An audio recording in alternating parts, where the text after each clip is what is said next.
తండ్రి, కృపగల ప్రభువా, మహోన్నతుడ, సర్వాధికారి, సర్వవ్యాపి, మీకు వందనాలు తండ్రి. ఈ రాత్రికాల సమయంలో తండ్రి బైబిల్ తరగతిలో ఎట్టి రీతిగా మరొక దినాన్ని మాకు అనుగ్రహించి చక్కని మీ మాటలో నేర్చుకోవడానికి మాకు అవకాశాన్ని ఇచ్చినందుకు మీకు వందనాలు తండ్రి. మరి ఎన్నో విషయాలు మీ గురించి మేము నేర్చుకుంటుండగా విని కేవలం వదిలిపెట్టకుండా తండ్రి వాటిని మనసులో భద్రపరుచుకొని మీ కొరకు బ్రతకగలిగే చక్కటి జ్ఞానాన్ని, ఆలోచన మాకు అందరికి అనుగ్రహించమని, బండబారిపోయిన మా హృదయాలను మృదువైన మీ మాటలతో తండ్రి సుత్తలాంటి మీ మాటలతో మా హృదయాన్ని బద్దలు చేసి మెత్తటి మాంసపు ముద్దగా మార్చి మీ నామానికి మహిమకరంగా మమ్మల్ని అందరినీ వాడుకోమని బాధపడుతూ వాక్యాన్ని వినబోతుండగా వినే మనసును గ్రహించే చెవులు మాకు అందరికీ అనుగ్రహించిన యేసుక్రీస్తు వారి పేరిట ప్రార్థన మనం సమర్పిస్తున్నాను మా కన్న తండ్రి. ఆమేన్. చేరి వచ్చిన ఆత్మీయులైన మీ అందరికీ ప్రభు పేరిట వందనాలండి. అందరు బాగున్నారా? చాలా దినాలైంది. దేవుడు పోయిన వారం అయితే ఎవరు లేరు, అయినప్పటికీ దేవుని కృపను బట్టి ఉన్న వాళ్ళం జరిగించుకున్నాం. ఇదేదో మనం కాంపిటీషన్కో లేదా ఏదో చేయడానికి కాదు, కానీ మనం బలపడడానికి పెట్టుకుంటున్నాం అంతే. అంతేనే గారు, ఎవరినో ఏదో చేయాలని ఏదో పెట్టేసేయాలని కాదు, కానీ మనం ఎక్కడికి వెళ్ళినా ఎక్కడ ఉంటున్నా మనం ఉన్న ప్రాంతంలో ఇప్పుడు ఎలాగైతే కుటుంబ ప్రార్థన పెట్టుకుంటామో వారానికి ఒకరోజు మనం ఇంట్లో క్లాస్ లాగా పెట్టేసుకుంటే కొత్త విషయాలు దేవుడి నుంచి నేర్చుకోవచ్చు అన్న ఉద్దేశంతో మనం పెట్టుకుంటుంది అంతే. ఒకవేళ ఎవరైనా ఇష్టం ఉంటే రావచ్చు, ఇష్టం లేకపోయినా రావచ్చు, రెండు ఆప్షన్స్ వాళ్ళకి ఇచ్చాం. కాబట్టి ఈ శనివారం మనం మరికొన్ని కొత్త విషయాలు నేర్చుకునే ప్రయత్నం చేద్దాం. మరి గడిచిన తరగతులు మరి మీ అందరికి గుర్తున్నాయో లేవో నాకు తెలియదు. ఒకవేళ గుర్తు లేకపోతే మరలా నేను పోస్ట్ పెడతాను, అవి ఒకసారి జ్ఞాపకం చేసుకునే ప్రయత్నం చేయండి. పోయినసారి పెడతాను, గ్రూప్లో షేర్ చేయలేదు, చేస్తాను.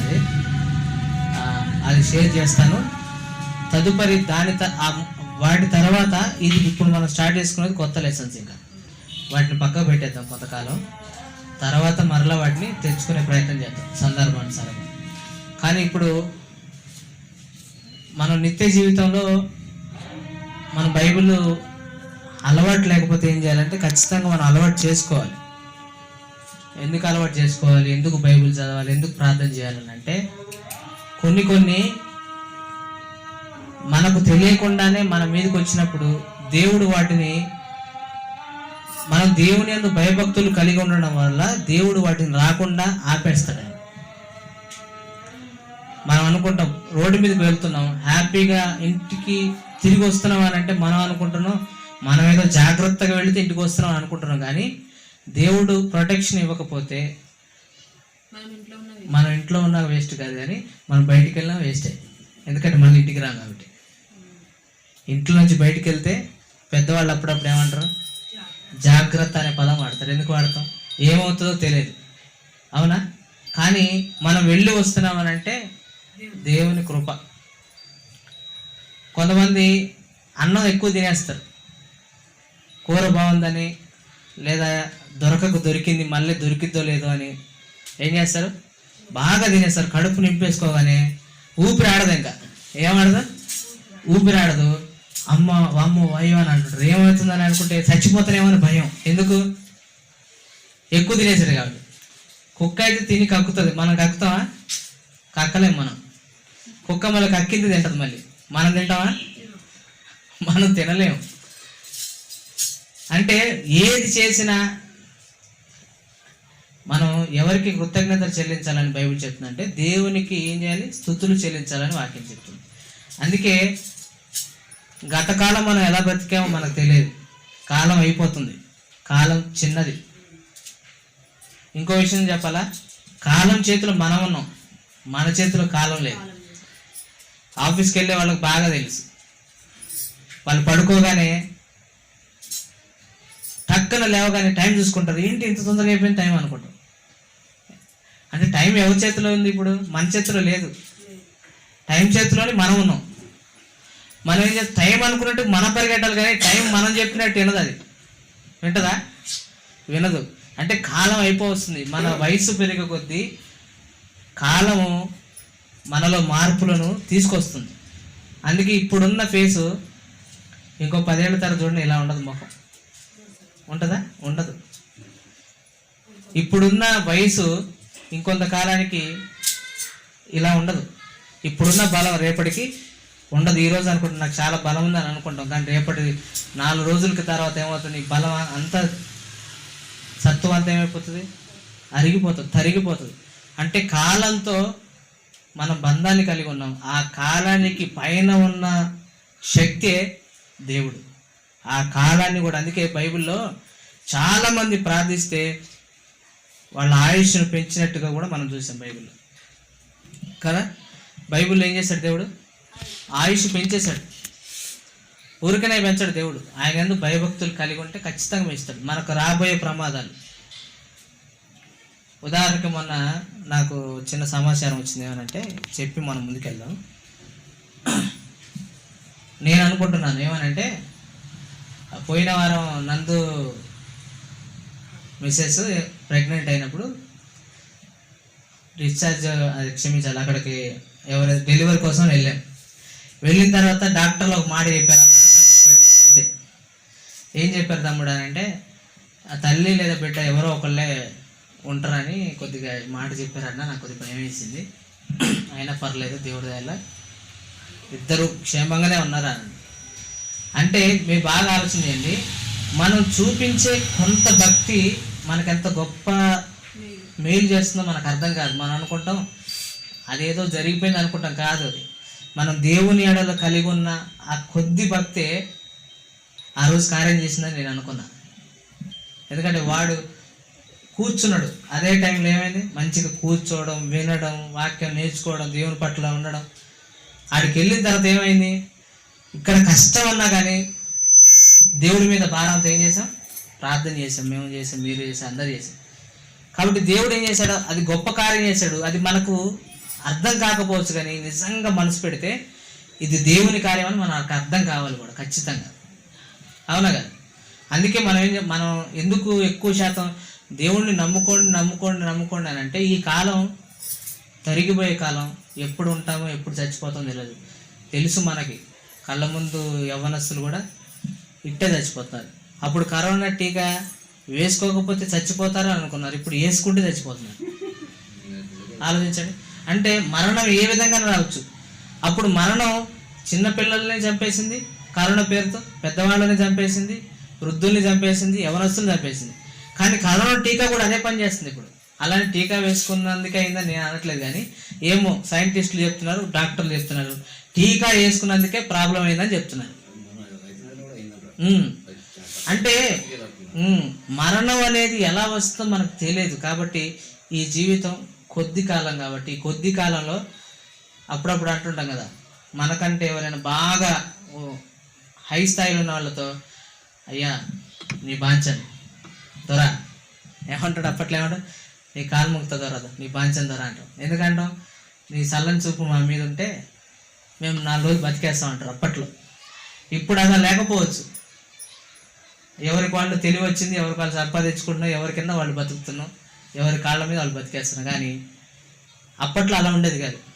ఒక పెత్తందారి వ్యవస్థ కింద బానిసలుగా ఉండే వాళ్ళు ఏం చేస్తారు, అయ్యా నీ కాలు మొక్కుతుంది ద్వారా నీ బాంచని ఊడిగం చేస్తారు. అంటే ఎందుకు చేస్తారు, నీ చల్లని చూపు మా మీద ఉంటే చాలు, మేము బతికేస్తాం ఈ జీవితాన్ని అనుకుంటారు. అంటే ఒక మనిషి ఇంకో మనిషి చూపే ఏమి ఉండాలనుకుంటారు, నీ చల్లని చూపు ఉంటే మేము బతికేస్తాం అనుకున్నప్పుడు, మరి ఆకాశం అందున్న దేవుడి గురించి మనం ఎన్నో విషయాలు ఉన్నాం.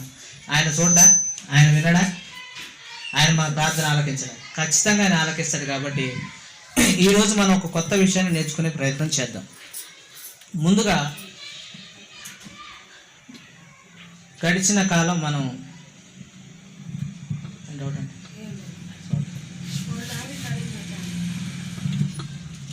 గడిచిన వారం మనం చెప్పుకున్న తరగతి నేను రిమైండ్ ఏం చేయను. దానికి సంబంధించిన ఆడియోని నేను మీకు పోస్ట్ చేస్తా గ్రూప్లో, మనకు ఆల్రెడీ వాట్సాప్ గ్రూప్లో ఉంది కదా, దాన్ని పోస్ట్ చేస్తా. కానీ ఈరోజు నేను ప్రారంభం నుంచి చెప్పడానికి ప్రయత్నం చేస్తున్నా. ప్రారంభం అంటే బైబిల్లో మీరు మొట్టమొదటిగా తీయగానే వచ్చేది ఏంటి? ఏ పుస్తకం తెలుసమ్మా? ఆదికాండం తెలుసు కదా? కొత్తగా చూస్తున్నారండి బైబిల్లో మొట్టమొదటి అంటే ఏమేమి తెలుసు కదా? డౌట్ చూస్తుంటే డౌట్ నాకు జస్ట్ నేను అడుగుతున్నా. ఓకే, అయితే ఆదికాండం నుంచి మనం ఏం చేద్దాం ఈరోజు? నేర్చుకునే ప్రయత్నం చేద్దాం, ఓకేనా? ఆదికాండం నుంచి మనం ఈరోజు ఇది మనం నేర్చుకోవడమే కాదు కానీ దీన్ని మనం ఏం చేద్దాం అని అంటే, బైబిల్ రెగ్యులర్గా మనం చదవాలి అనుకున్నప్పుడు ఇప్పుడు మనం నేర్చుకునే ఈ పాటలు మనకు అవసరం పడతాయి. ఏం పడతాయి? ఇప్పుడు మనం నేర్చుకునేది ఏదైతే ఉందో అవి మనకు ఉపయోగపడతాయి. అయితే మొట్టమొదటి పుస్తకం బైబిల్లో ఆదికాండం అనే పుస్తకాన్ని మనం ఈరోజు చూసుకుందాం, ఓకేనా? ఆదికాండం అనే పుస్తకం ఒకవేళ మనం ఆలోచన చేస్తే, ఆదికాండం అనే పుస్తకాన్ని ఎవరు రాసి ఉంటారు ఇంతకీ? మనకు డౌట్ వస్తుండొచ్చు, అవునా? ఆదికాండం అనే పుస్తకాన్ని ఎవరు రాసి ఉండొచ్చు అని బైబిల్ చెప్తుందంటే, మోషే గారు రాసి ఉండొచ్చు అని బైబిల్ చెప్తుంది. ఎవరు? మోషే గారు రాసి ఉండొచ్చు. మోషే గారే ఎందుకు రాశారు అని ఒకవేళ ఆలోచన చేస్తే, మనం ఎవరైనా సరే బైబిల్ స్కాలర్స్ కానీ పండితులు కానీ దైవజనులు ఎవరు మాట్లాడినా పంచకాండాలు ఎక్కువ శాతం మోషే గారే రాశారని చెప్తారు, అవునా కదా? మనం విన్నాం చాలాసార్లు మనం విన్నాం.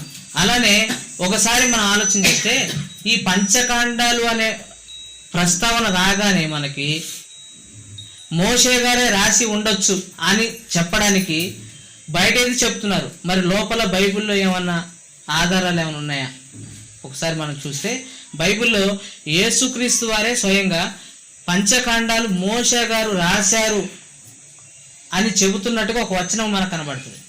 చూద్దాం ఒకసారి, అది లూకాసు వార్త 24వ అధ్యాయం 44వ వచనం చూద్దాం. 24వ అధ్యాయము 44వ వచనం.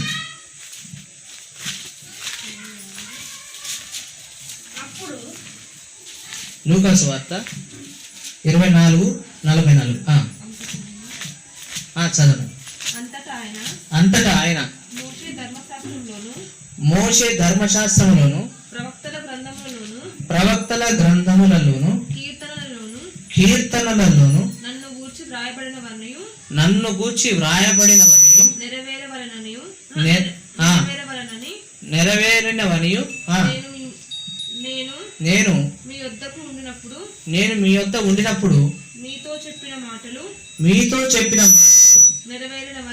నెరవేరినవని వారితో చెప్పాను. ఇంకొక వచనం చూద్దాం. యోహాను సువార్త 7వ అధ్యాయం 19-23 వచనం. యోహాను సువార్త 7వ అధ్యాయము 19వ వచనము 23వ వచనం చదువుకున్నాం.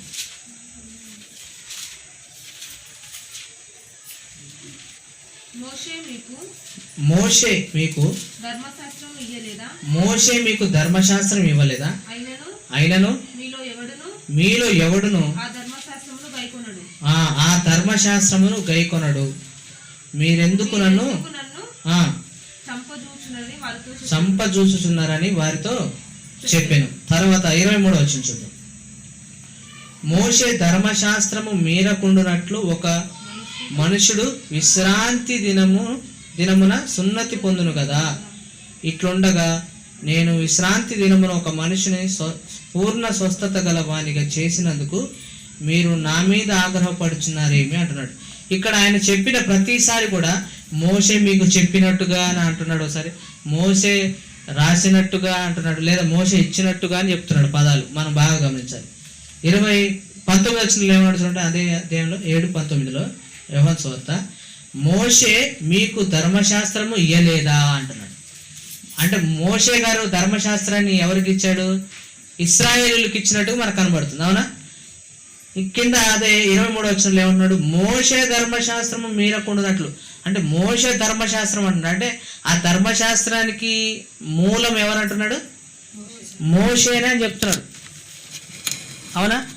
అంత మాత్రమే కాదు, ఇందాక మనం లూకాసు వార్త చూసినట్లు 24:44లో మోషే మీకు ఏ విషయాలు అయితే చెప్పాడో ఆ విషయాలు నన్ను గూర్చి రాయబడ్డాయి, అవి మీ మధ్య ఇప్పుడు నెరవేరుతున్నాయని మీరు గ్రహించరా అంటున్నాడు ఆయన.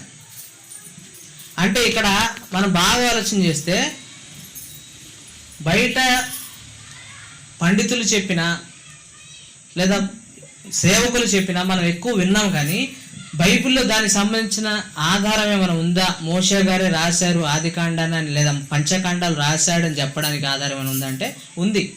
ఎందుకు? సాక్షాత్ యేసుక్రీస్తు వారు ఏం చెప్తున్నాడు? మోషే నన్ను గురించి రాశాడు అని చెప్తున్నాడు. నన్ను గురించి మోషే మీకు ఇచ్చాడు అంటున్నాడు. అంటే దీన్ని బట్టి ప్రత్యక్షంగా మనకేమర్థమవుతుంది? యేసుక్రీస్తు వారి మాటలో ఈ గ్రంథాన్ని రాసింది ఎవరు? మోషే గారే అని మనకు ఒక రెండు ఆధారాలు బైబిల్ నుంచి మనకు దొరికాయి. అయితే ఇక్కడ మనం ఈరోజు ఏం చేద్దామంటే, మోషే గారు పంచకాండాల రచయితగా మనకు కనబడుతున్నాడు కాబట్టి మోషే గారి జీవితం గురించి మనం ఆలోచించాలి. ఎందుకంటే రచయిత జీవితం మనకు అర్థమైతే ఆ రచయిత పాత్ర బైబిల్లో ఎక్కడెక్కడెక్కడ రాయబడి ఉందో మనకు అర్థమైపోతుంది. పంచకాండాలు రాసింది ఎవరు? మోషే గారే. మోషే గారు అయినప్పటికీ ఆ మోషే గారు ఎవరు, ఆయనకున్న అర్హతలు ఏంటి, ఆయనకున్న క్వాలిఫికేషన్స్ ఏంటి, ఏ అర్హతలు ఉంటే దేవుడు ఆయన ఎన్నుకున్నాడు.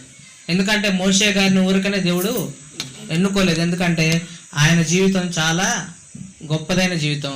వాటన్నిటిని ఆయన వదులుకొని దేవుని కోసం ఇశ్రాయేలు ప్రజల్ని నడిపించాడు అని అంటే, అరణ్యంలో 6 లక్షల మంది జనాభా నడిపించాడు అని అంటే అరణ్యంలో అసలు ఎంత గొప్ప విషయం ఆలోచించి. నిన్నటి దినాన్ని మేము ఒక దగ్గరికి వెళ్ళాం,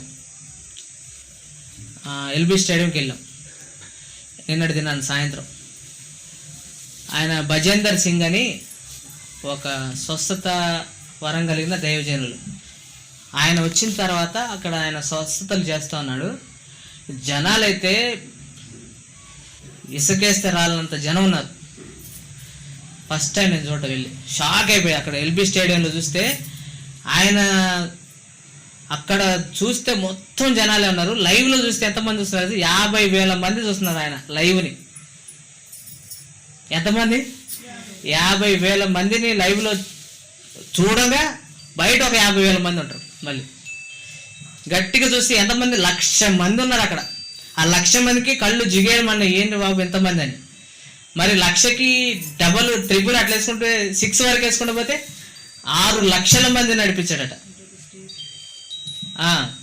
ఇంచుమించు. అవునా? అంటే అంత నడిపించాడంటే ఈయనకు ఉన్న కెపాసిటీ లేదా ఈయనకున్న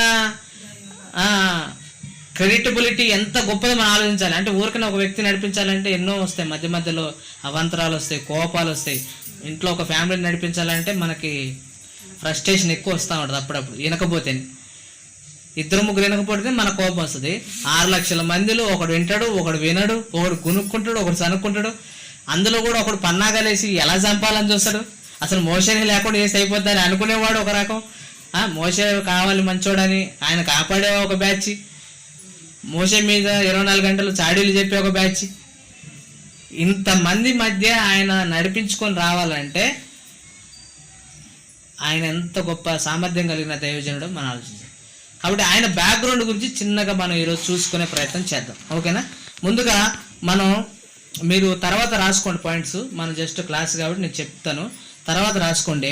మనం ముందుగా ఏం చేద్దామంటే మోషే గారిని గురించి మనం కింద ఈ విధంగా నోట్స్ రాసుకునేటప్పుడు విభజించుకుందాం ఆయన జీవిత చరిత్రను. ఎలాగంటే మొదటిగా జననం, ఆయన తల్లిదండ్రులు, ఆయన తోబుట్టులు. ఎవరు? మొదటిగా ఆయన జననం, తర్వాత తల్లిదండ్రులు, తర్వాత తోబుట్టులు. నేను త్వరగానే ముగిచ్చేస్తాను, మనం త్వరగా వెళ్ళిపోదాం. ఒకసారి చూద్దాం. నిర్గమకాండం 2వ అధ్యాయం 1-2 వచనం చూద్దాం. నిర్గమకాండము 2వ అధ్యాయం 1-2 వచనం చూస్తే మనకు అర్థమవుతుంది. 2వ అధ్యాయం 1-2 వచనం చూద్దాం.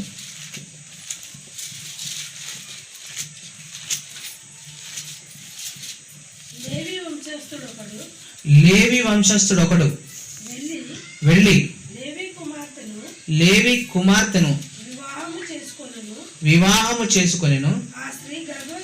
ఆ స్త్రీ గర్భవతి అయి కుమారుని కని వాడు సుందరుడై ఉండట చూచి 3 నెలలు వానిని దాచెను. తర్వాత ఆమె వానిని దాచలేక వాని కొరకు ఒక జమ్ము పెట్టెను తీసుకొని దానికి జిగుటమన్నును కీలును పూసి అందులో ఆ పిల్లవాడిని పెట్టి ఏటి ఒడ్డున జమ్ములో దానిని ఉంచగా. చాలు. ఇక్కడ రెండో అధ్యాయం మొదటి వచనంలో ఇక్కడ ఏమందంటే లేవి వంశస్థుడు ఒకడు వెళ్ళి లేవి కుమార్తెను వివాహం చేసుకున్నాడట. అంటే లేవి వంశానికి చెందిన ఒక ఆయన వెళ్ళి లేవి వంశానికి చెందిన మరొక స్త్రీని పెళ్లి చేసుకున్నాడట. ఈ లేవి గోత్రం ఎవరంటే, లేవి గోత్రం అనగానే ఇశ్రాయేలీలు అనేవాళ్ళు 12 మంది ఉంటారు. ఈ 12 మందికి తండ్రి ఎవరంటే మూల పురుషుడు యాకోబు గారు. యాకోబు గారికి 12 మంది కుమారులు. ఆ 12 మంది కుమారులలో ఒక గోత్రమే లేవి గోత్రం. ఏ గోత్రం? లేవి గోత్రం. ఈ లేవి గోత్రికుడట లేవి స్త్రీని వెళ్ళి పెళ్లి చేసుకున్నాడట. అంటే ఇక్కడ మనకు అర్థమవుతుంది, చెప్పకనే చెప్తున్నాడు. ఏమనంటే మోషే గారి తల్లిదండ్రులు ఏ గోత్రానికి చెందిన వాళ్ళు? లేవి గోత్రానికి చెందిన వారట్టుగా మనకు అర్థమవుతుంది. తర్వాత ఇంకో వచనం చూద్దాం. అదే నిర్గమకాండం 6వ అధ్యాయం. నిర్గమకాండము 6వ అధ్యాయం.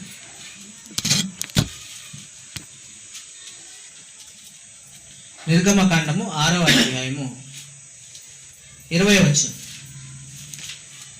నిర్గమకాండం 6వ అధ్యాయం 20వ వచనం. అమ్రాము తన మేనత్త అయిన యోకేబేదును పెళ్లి చేసుకొనిను. ఆమె అతనికి అహరోనును మోషేను కనెను. ఇక్కడ ఏం చెప్తాను చూడండి. అమ్రాము తన మేనత్త అయిన యోకేబేదును పెళ్లి చేసుకొనెను. ఆమె అతనికి అహరోనును మోషేను కనెను. ఇక్కడ పైన కనబడుతున్న మోషే తల్లిదండ్రులు ఎవరంటే అమ్రాము, యోకేబేదు. ఎవరు? మోషే గారి తల్లిదండ్రులు అమ్రాము, యోకేబేదులు. మొదటగా వాళ్ళు ఏ గోత్రానికి చెందిన వాళ్ళు? లేవి గోత్రానికి చెందిన వాళ్ళు. మోషే గారి తల్లిదండ్రుల పేర్లు ఏం పేర్లు? అమ్రాము, యోకేబేదు. అవునా? ఇప్పుడు మనకు రెండు విషయాలు అర్థమవుతున్నాయి. ఏమనంటే మొదటిది ఏమైపోయింది, మనకి ఆయన జననం అయిపోయింది. తర్వాత ఆయన తల్లిదండ్రులు గురించి మనం తెలుసుకున్నాం. నెక్స్ట్ ఆయన తోబుట్టులు ఎవరో మనం చూద్దాం ఒకసారి. దినవృత్తాంతంలో గ్రంథం, మొదటి దినవృత్తాంతంలో గ్రంథం.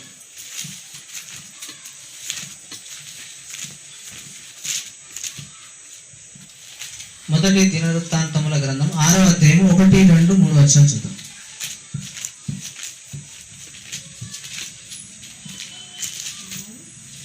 6వ అధ్యాయం 1, 2, 3 వచనాలు.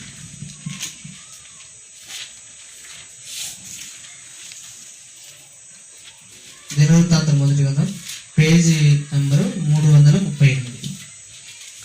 6వ అధ్యాయం 1వ వచనం చూద్దాం. లేవి కుమారులు గెర్షోను, కహాతు, మెరారి. కహాతు కుమారులు అమ్రాము, ఇస్తారు, హెబ్రోను, ఉజ్జియేలు. అమ్రాము కుమారులు అహరోను, మోషే కుమార్తె మిరియాము. అహరోను కుమారులు నాదాబు, అబీహు, ఎలియాజరు, ఈతామారు. ఇక్కడ 3వ వచనంలో అమ్రాము కుమారులు అని అంటున్నాడు. ఇందాక మోషే గారి తండ్రి ఎవరంటే అమ్రాము, తల్లి ఎవరు? యోకేబేదు. ఇప్పుడు అమ్రాము కుమారులని కింద లిస్ట్ చెప్తున్నాడు. ఏమని? అహరోను ఒకరు, సెకండ్ ఎవరున్నారు లిస్ట్లో? మోషే గారు. లాస్ట్లో ఎవరున్నారు? మిరియాం ఉంది. వాళ్ళ ఇంట్లో పెద్ద ఎవరనంటే అహరోను గారు. తర్వాత ఎవరంటే మిరియాము గారు. అంటే లిస్ట్ ఇక్కడ ఉంది, కానీ తర్వాత లిస్ట్లో ఇక్కడ ఇలా ఉంది, కానీ మిరియాము గారు అక్క మోషేకి. మోషే అందరికంటే చిన్నవాడు. ఎందుకు చిన్నవాడు అని అంటే మీకు ఒక విషయం గుర్తు చేస్తా. నిర్గమకాండ చదివేటప్పుడు 2వ అధ్యాయంలోనే జమ్ముపేటలో బాలుడిని చంపేస్తారని చెప్పి వాళ్ళ అమ్మ జమ్ముపేటలో మోషే గారిని పెట్టి నైలు నదిలో వదిలేస్తుంది. వదిలేసినప్పుడు ఆ బుట్టని లేదా ఆ తట్టలో ఉన్న మోషే గారిని అబ్జర్వ్ చేస్తుంది ఎవరంటే వాళ్ళ అక్క మిరియాం. ఆ మిరియాం ఏం చేస్తుందంటే, చరిత్ర మనకు తెలుసు, ఆ మిరియామే అది కొట్టుకొని పోతుంటే దాన్ని వెంబడించుకుంటూ వెళ్తూ ఉంటే, వెళ్ళిన తర్వాత కొంత దూరం వెళ్ళిన తర్వాత రాజనగర్ నుంచి ఫరో కుమార్తె వచ్చి ఆ బుట్టలో ఉన్న కుమారుడు తీసుకొని చూస్తుంది.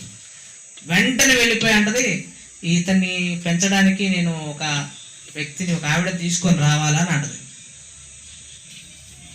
అనగానే ఎవరు అంటే ఫలానా తీసుకొస్తాను, వెంబడే పోయి మళ్ళీ వాళ్ళ అమ్మని తెస్తుంది. వాళ్ళ అమ్మని తీసుకొచ్చేస్తుంది.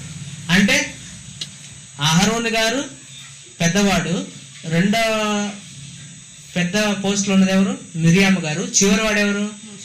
మోషే గారు. అంటే ఇప్పుడు మోషే గారికి ఎవరెవరు తోబుట్టులు ఉన్నారు? ఇద్దరు ఉన్నారు. ఒకరెవరు? అహరోను, మిరియాము. వీళ్ళిద్దరు మోషే గారి కంటే పెద్దవాళ్ళు. ఓకేనా? ఇక్కడ మనకు 3 విషయాలు అర్థమైంది. ఒకటి జననం, ఇంకోటి తల్లిదండ్రులు, ఇంకోటి వాళ్ళ తోబుట్టులు, అంటే తనతో పాటు పుట్టిన వాళ్ళు. ఇక దీన్ని మొదటి విషయంగా రాసేసుకోండి. తర్వాత రెండో విషయం చూస్తే, ఫరో కుమార్తెకు కుమారుడిగా మోషే గారు దొరకడం. ఇప్పుడు మనం చెప్పుకున్నట్లుగా రెండో విషయం ఏంటి? ఫరో కుమార్తెకు మోషే గారు దొరకడం. అది ఎలా దొరికడం అని చూస్తే, హెబ్రీలు అనే పదానికి మరొక పదం ఏమొస్తుందంటే బైబిల్లో ఇశ్రాయేలీలు అనే పదం. మీరు ఈసారి ఎక్కడైనా హెబ్రీలు అనే పదం వచ్చినప్పుడు ఏం చదువుకోవాలి? ఇశ్రాయేల్ అనుకోవాలి. ఏమనుకోవాలి? ఇశ్రాయేల్ అనుకోవాలి. అలా అయితే ఏం జరుగుతుందంటే, ఒక చట్టం అనేది ఆ రోజుల్లో బయలుదేరుతుంది. ఎందుకు బయలుదేరుతుందంటే, అబ్రహాము గారి సంతానం 70 మందిగా ఐగుప్తులోకి వస్తారు. ఐగుప్తులోకి వచ్చిన తర్వాత వీళ్ళు మెల్లమెల్లగా పెరగడం స్టార్ట్ అయిపోతారు. స్టార్ట్ అయిపోగానే అక్కడున్న ఫరో ఏం చేస్తారంటే, వీళ్ళు పెరిగిపోతే రేపటి రోజున మన మీద దాడి చేస్తారేమో, ఒకవేళ జనాభా పెంచుకొని, రేపటి రోజున మనకు రాజ్యం కానీ దేశం కానీ ఉండకుండా వాళ్ళ దేశం అయిపోద్దేమో. ఈరోజు భయపడుతున్నారు చూసారు చాలామంది. క్రైస్తవులు పెరిగిపోతే ఏం చేస్తారట? ఈ దేశాన్ని క్రైస్తవ దేశంగా చేసేస్తారు. కాబట్టి వాళ్ళు ఏం చేయాలి? కంట్రోల్ చేయాలనుకుంటున్నారు. అందుకే దాడులు చర్చిల మీద. మొన్న ఇక్కడ రీసెంట్గా జరిగింది మనకి. ఎక్కడ గారు ఐడియా ఉంది మీకు? మనకు రీసెంట్గా వికారాబాద్ దగ్గరే చేవెళ్ళకు దగ్గరలో ఒక ఏరియాలో, ఒక గ్రామంలో జరిగింది దాడి. చర్చిలోకి వెళ్ళి మరి కొట్టారు. 10 మంది తలలు బదులు కొట్టారు, కాళ్ళు చేతులు ఎరగొట్టారు. భయంకరంగా వాళ్ళు పాపం ఇప్పటికే హాస్పిటల్లో ట్రీట్మెంట్ తీసుకుంటున్నారు. ఎందుకు తీసుకుంటున్నారు? ఎందుకు వాళ్ళకి కోపం అంటే, క్రిస్టియానిటీ పెరిగిపోతుందని అక్కసు. ఎందుకు? రేపటి రోజున నిజదేవుడు ఎవరో తెలిసిపోతే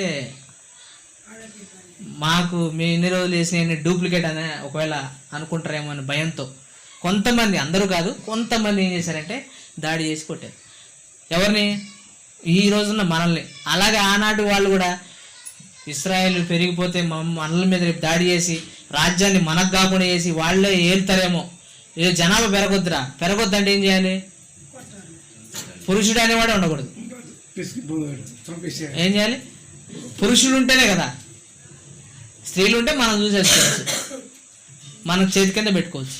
పురుషులు ఉంటే సంతానోత్పత్తి పెరిగిపోతుంది. కాబట్టి పురుషులందరినీ చంపేయడని చెప్పింది. పురుషులందరినీ చంపేయడం అనగానే ఆ వార్త విన్న మోషే గారి తల్లి ఏం చేస్తుంది? వెంటనే ఆయన బహు సుందరుడై ఉన్నాడట. సుందరంగా ఉండి ఇంకా ఎన్ని రోజులు పెంచింది, అంత అందంగా ఉంటే చంపుకోలేక బాధ పెట్టుకోలేక ఏం చేస్తుంది? జమ్ముపేటలు పెట్టి దాన్ని క్లోజ్ చేసి అలా పంపించి వాళ్ళ అక్కని ఏం చేస్తున్నావు అబ్జర్వ్ చేస్తుండమ్మా అని చెప్తుంది. అలా వెళ్ళే క్రమంలో ఇక్కడ ఒక చిన్న ఇన్సిడెంట్ జరుగుతుంది. ఏం తెలుసా? ఏ ఐగుప్తీయులైతే చంపాలని చూశారో అదే ఐగుప్తులోనికి దేవుడు మోషే గారిని పంపించి వాళ్ళతోటి పెంచిపించాడు. అంటే మనం అనుకుంటాం సార్, ఏ శత్రువు అయితే మనం చంపాలనుకుంటాడో ఆ శత్రువు వాడితో పొడుచుకొని తెచ్చిపెట్టాడు, దేవుడు చేస్తాడు. అంతే, అది దేవుడి కార్యం, మనకు తెలియదు. చూసారా? ఇశ్రాయేలుని కాపాడడానికి అంతమంది చచ్చిపోతుంటే ఒక వ్యక్తిని దేవుడు ఎన్నుకొని ఆ వ్యక్తిని ఏకంగా ఫరో ఇంట్లోకి పంపించేశాడు. ఎలా? మామూలుగా కూడా కాదు. చూడండి సార్ 2వ అధ్యాయంలోనే నిర్గమకాండం 2వ అధ్యాయం 3వ వచనం 10వ వచనం చదవండి.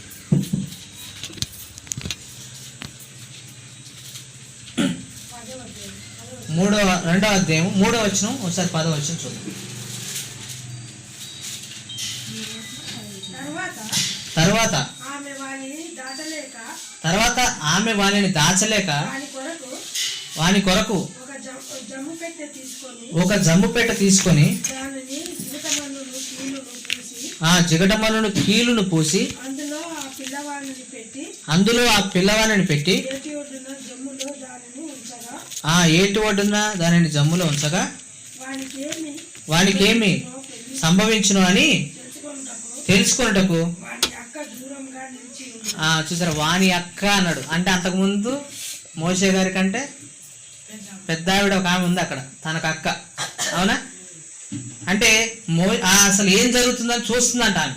10వ వచనం చూడండి, అక్కడ ఏం జరిగింది.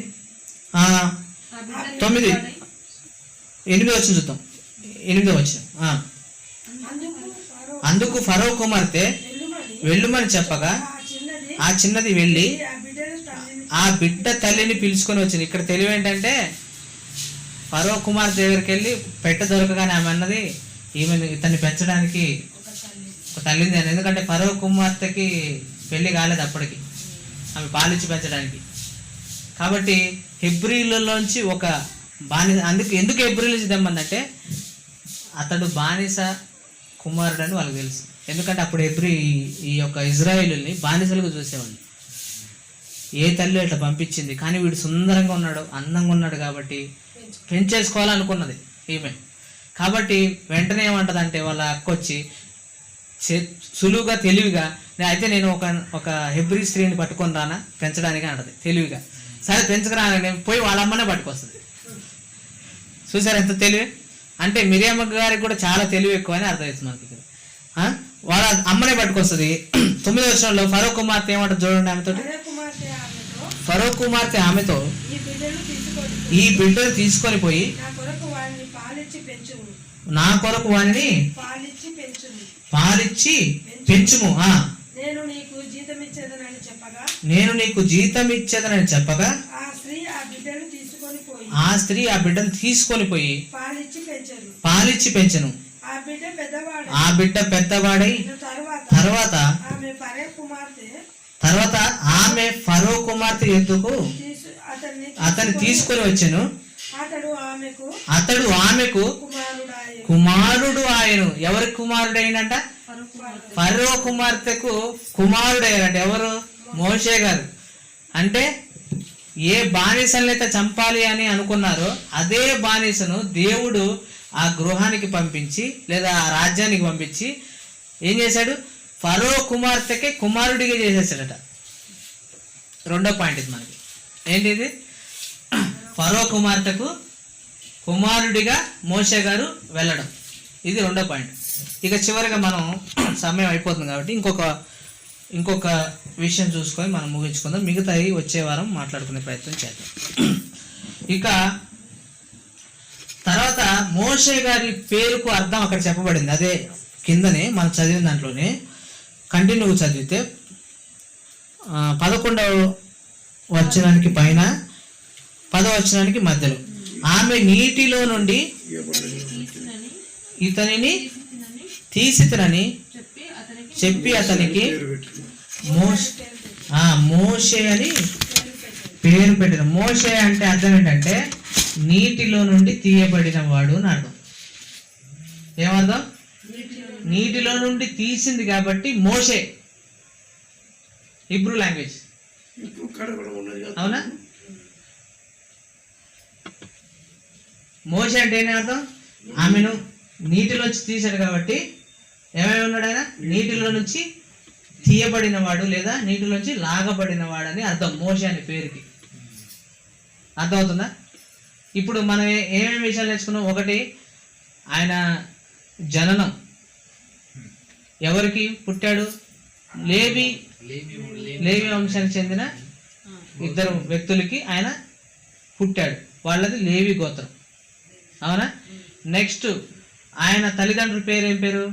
అమ్రాము, యోకే పేరు. తోబుట్టువులు ఎవరు? అహరోను గారు, మిరియామ గారు. తర్వాత ఏం జరిగింది? మోషే గారు ఫరో యొక్క కుమార్తెగా ఏ ఫరో అయితే చంపాలనుకున్నాడో అదే కోటకు మోషే గారిని వాళ్ళ కుమారుడిగానే పంపించాడు. ఎవరిని? ఒక బానిస కొడుకుని. మీరు పాతకాలం ఒక మూవీ ఎప్పుడైనా చూసుంటే బానిసలు అని చెప్పడానికి ఒక సింబల్ ఉండేది. వాళ్ళ ఆ క్లాత్ తొడుక్కోగానే, లేదా అది ఉదాహరణకి మన పెద్దవాళ్ళు గొంగడి అని వేసుకుంటారు చూసారా, ఆ గొంగడి వేసుకున్న వాళ్ళు బానిసలు అన్నట్టుగా ఒక చిత్రీకరణ ఉండేది. మీరు 10 కమాండ్మెంట్స్ అని పాతది ఒక మూవీ ఉంటుంది, 10 కమాండ్మెంట్స్ అని 10 ఆజ్ఞలని ఒక మూవీ ఉంటుంది, పాత మూవీ. అది చూస్తే అందులో మోషే గారు ఎప్పుడు చూసినా పైన ఒక రెడ్ క్లాత్ వేసుకొని ఉంటాడు, గొంగళి లాగా ఉంటుంది, ఎప్పుడు చూసినా రెడ్ వేసుకొని ఉంటాడు. అది ఎందుకు వేసుకున్నాడు అని అంటే సింబల్, బానిసలు అనే ఒక సింబల్ని అది తెలియజేస్తున్నట్టుగా ఆ మూవీలో అది పెట్టాడు. కానీ నిజానికి అది బైబిల్ అయితే చెప్పలేదు, కానీ వాళ్ళు అట్లా రిప్రజెంట్ చేశారు. మేము బానిసలం, ఐగుప్తుల కింద మేము బానిసలం, మాకు ఈ రెడ్ క్లాత్ ఉంది అంటే రెడ్ క్లాత్ ఎవరికైతే ఉంటుందో వాడు బానిస అని వేరేటోడు గుర్తించాలి. కానీ మోషే గారికి ఆ క్లాత్ కప్పుకునే అవకాశం లేకుండా చేశాడు దేవుడు. ఎందుకంటే రెడ్ క్లాత్ ఉన్నవాడల్లా ఇప్పుడు ఏమనుకోవాలి? బానిస అనుకుంటారు కదా. ఇప్పుడు మోషే గారు డైరెక్ట్గా ఫరో యొక్క రాజ్యంలోకి వెళ్ళిపోయాడు. ఇప్పుడు ఈయన బానిస అని అనుకుంటారు ఎవడైనా? అనుకోరు, రాజకుమారుడే అనుకుంటారు. చూసారు, దేవుని గొప్ప కార్యం అదనమాట. అంత మాత్రమే కాదు, ఆయన ఎక్కడి నుంచి వచ్చాడు? నీటిలో. అంటే మోషే గారు నీటిలో నుండి వచ్చాడు కాబట్టి మోషే అనే పదానికి నీటిలో నుండి లాగబడినవాడు లేదా తీయబడినవాడు అని అర్థం. టు పుల్డ్ అవుట్ అంటారు లేదా డ్రా అవుట్ అని అంటారు. ఏమంటారు ఇంగ్లీష్లో? పుల్డ్ అవుట్ లేకపోతే డ్రా అవుట్ అంటారు. కాబట్టి ఈ 3 విషయాలు మనం ఈరోజు నేర్చుకోవడం జరిగింది. వచ్చేవారం మనం మరికొన్ని విషయాలు మనం మెల్లమెల్లగా నేర్చుకుందాం. ఒకేసారి ఆహారం ఎక్కువ తింటే ఇది జీర్ణం కాదు కాబట్టి ఇది కూడా ఆహారం లాగానే, కాబట్టి ఎక్కువ పెడితే ఇది కూడా జీర్ణం కాదు. కొద్దిగా నేర్చుకోండి, కొద్దిగా మనం ముందుకెళ్దాం. అందరూ తల ఉంచినట్లయితే చిన్న ప్రార్థన చేసుకొని ముగించుకుందాం. చివరి ప్రార్థన చేసుకుందాం. దీంతో పాటు ఆశీర్వాదం మన అయ్యగారు ఇస్తారు. అందరం ఏకీభవిద్దాం. ప్రేమగల తండ్రి, కృపగల ప్రభువా, మహోన్నతుడు మీకు వందనాలు తండ్రి. ఇప్పటి వరకు మరి ప్రారంభం నుంచి తండ్రి మరి ఆదికాండం అనే పుస్తకాన్ని మేము నేర్చుకోవడానికి సిద్ధపడుతుండగా అందులో భాగంగా తండ్రి ఈరోజు ఆదికాండాలు లేదా పంచకాండాన్ని అంతా పంచకాండాలను రాసింది మోషే గారని తండ్రి ఎంతోమంది పండితులు మేధావులు చెప్తున్నప్పటికీ బైబిల్లో అలాంటి వచనాలు ఏమైనా ఉన్నాయని మేము చూసాం. తండ్రి మోషే గారే గ్రంథకర్త అన్నట్టుగా మాకు తండ్రి వాక్యం ద్వారా తెలుసుకున్నాం. అంత మాత్రమే కాదు, రచయితను గురించిన కొద్ది వివరణను మేము ఈరోజు నేర్చుకోవడం జరిగింది తండ్రి. వీలైతే వచ్చే వారం ఇంకొన్ని విషయాలు రచయితను మోషే గారి గురించిన ఎన్నో లోతైన విషయాలు మేము నేర్చుకొని ఇంకా మా ఆత్మీయ జీవితంలో స్థిరపడటకు బలపడటకు సహాయం చేయమని, మరి చేరి ఉన్న ప్రతి ఒక్కరిని పేరు పేరుని జ్ఞాపకం చేసుకోమని, వారి పని బాటల్లో వాళ్ళ అక్కరల బంధుల్లో మీరు తోడుగా నడిపించండి. ఇప్పటి వరకు మంచి ఆయుష్ను ఆరోగ్యాన్ని ఇచ్చారు, ఇంకనూ మంచి శక్తిని బలాన్ని ఇచ్చి నడిపించి మీ నామం తెచ్చుకోమని మరి ఈ కొద్ది చిన్ని మనవులు ప్రార్థన మా ప్రభు రక్షకుడైన యేసుక్రీస్తు వారి పేరిట ప్రార్థన సమర్పిస్తున్నాను మా కన్న తండ్రి. ఆమేన్. మన తండ్రి అయిన దేవుని ప్రేమయు ప్రభు అయిన యేసుక్రీస్తు కృపయు పరిశుద్ధాత్మక దేవుడు ఇప్పుడు ఎల్లప్పుడూ కూడి వచ్చిన మీకు నిలబడి పైకి ఆస్వాదించిన మీ దాసునికి సదాకాలం దేవుడు తోడేళ్ళుగాక. ఆమేన్.